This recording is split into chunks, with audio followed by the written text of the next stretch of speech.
Welcome to Soul Antique. I am Jordy, and today we're going to create this sun pendant.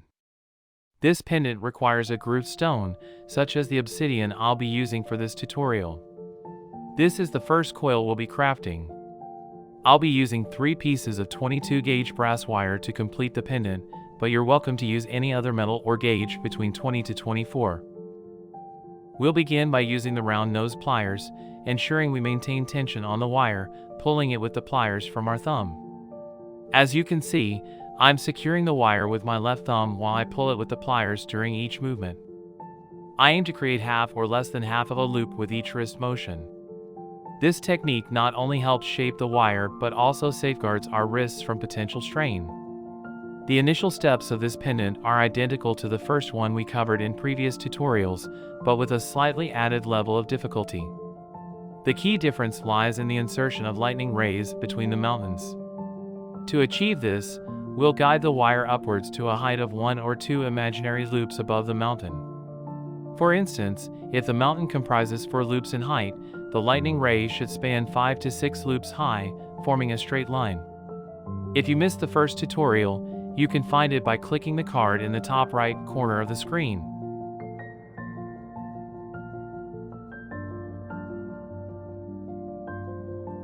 Each mountain follows a specific pattern. It begins with a valley, involving 3 movements, followed by an ascent comprising 2 movements. Then, we continue climbing with 2 additional movements. Finally, we reach the mountain's peak, marked by just 1 movement. Upon reaching the summit, we descend, starting with 2 movements, followed by another 2 movements. This descent leads us to the valley, marked by 3 movements. Now, we introduce the lightning ray, which extends to a height of 5 to 6 loops and requires a single downward movement. After this, we navigate through a valley featuring 3 additional movements before starting a new mountain. If you have any doubts or questions that require further clarification, please feel free to share your thoughts in the comments section below. If you find this information valuable, I encourage you to share this video with your friends. Don't forget to like and subscribe as well, as that greatly assists in optimizing the video's visibility in the algorithm, benefiting both this video and future ones.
Learning to create one mountain with its lightning ray is akin to mastering the process for all 13 mountains, so if you're in a hurry, feel free to skip ahead to the 8-minute and 16-second mark.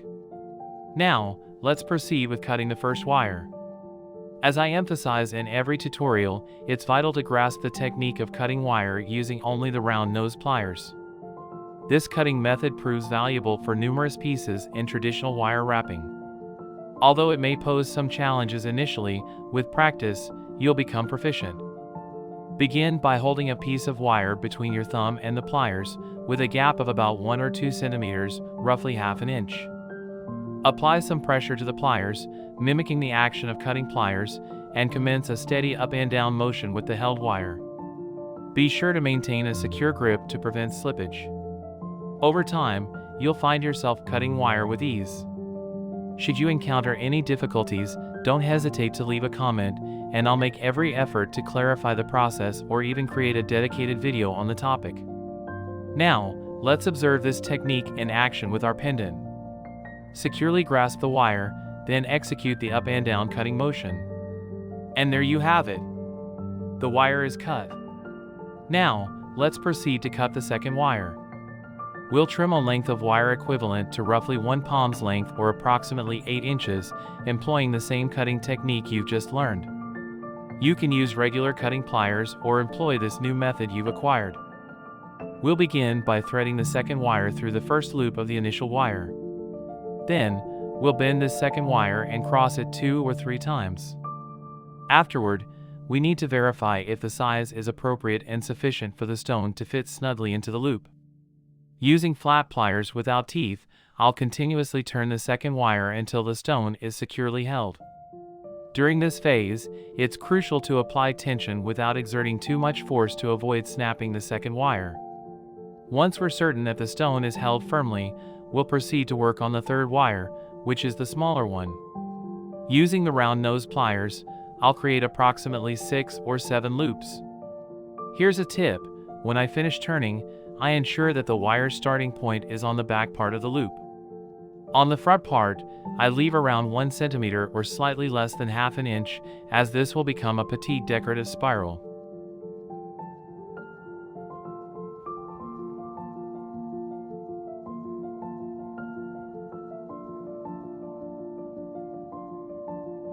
To craft this spiral, I rely on flat pliers. I gently bend the wire's end, the smaller, the better, as this will form the center of the spiral. While creating the spiral, I'll use my thumb as a base and progressively coil the wire, gripping half of the spiral with the pliers. Whenever the opportunity arises, I prefer to enhance the piece's finish by employing a hammer and an anvil.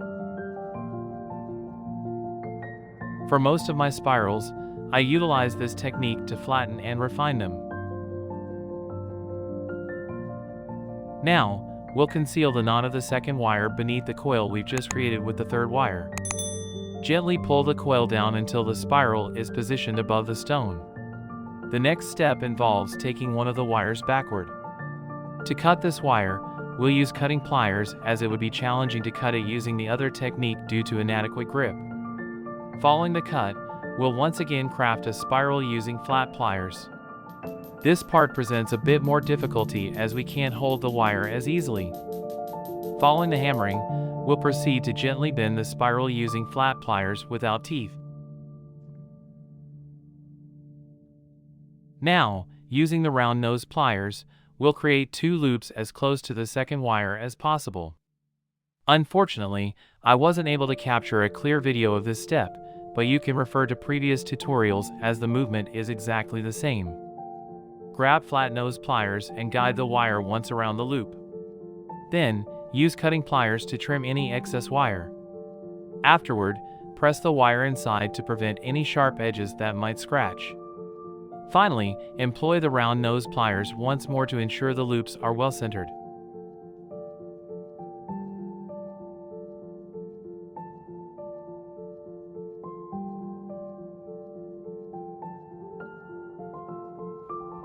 The next step involves gently flattening all the rays using flat nose pliers.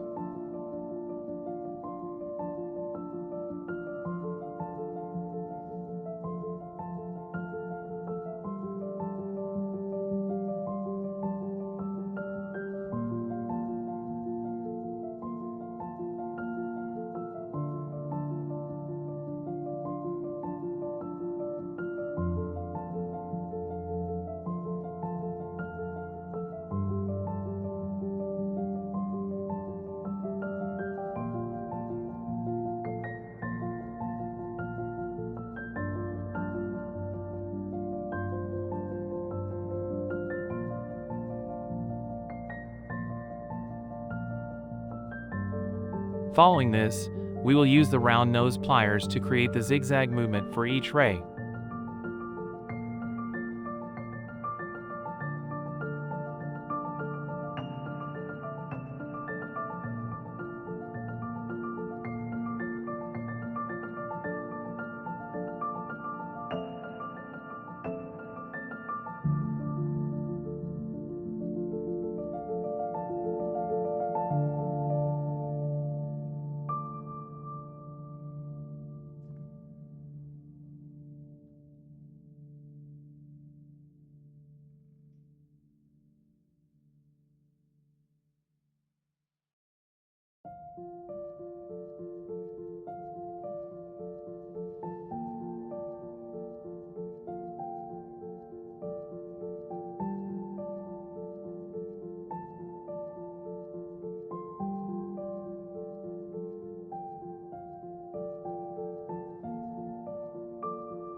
If you found the information in this tutorial valuable, please consider sharing this video with your friends, and don't forget to like and subscribe.